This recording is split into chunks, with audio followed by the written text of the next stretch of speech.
ជាមួយជីវិត5ឆ្នាំក្រោយ10ឆ្នាំក្រោយ20ឆ្នាំក្រោយជីវិតឲ្យបងវិញលំសៅដែលពុកសង្ឃឹមមកដល់ពុកសង្ឃឹមលើបងលើកកិត្តិយសគ្រួសាររៀបចំជីវភាពឲ្យថ្លៃថ្នូរ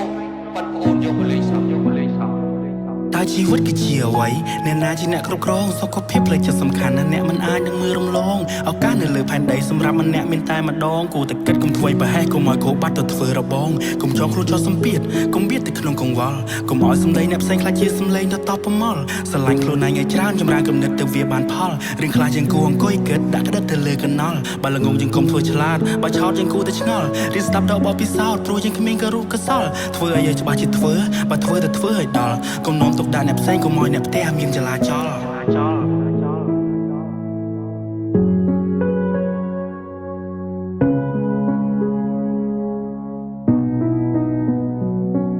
ឆ្នាំនេះអាយុប្រមាណហើយខ្លួនប្រាណក៏ធំដែរហើយឥឡូវនៅសល់ឯខ្លះសំណួរមួយនឹងវាគ្មានចម្លើយកុំដាក់ស៊ីដាក់ចៃខ្លាំងពេកសំចៃខ្លះទៅលោកអើយកុំបដ ாய் ខ្លួនតតែឈឺសុខភាពសំខាន់ណាស់វើយបើព្រះសមុទ្រដែលមានចម្ងាយឆ្ងាយនឹងក្តីស្រឡាញ់នៃម្ដាយគឺពិតជាធំធេងយើងបានសូវឲ្យឆ្ងាយពីគ្រួសារ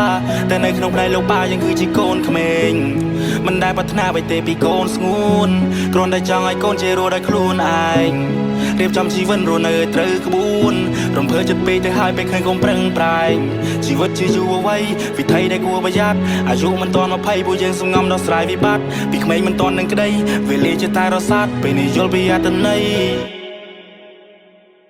ព្រោះទស្សនវិជ្ជាស្ដាយរឿងដែលគួរតែធ្វើ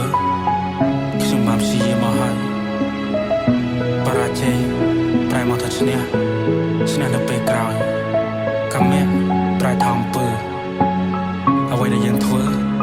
វានឹងហុចផលឲ្យហើយទឹកភ្នែកដែលហូរនៅថ្ងៃនេះ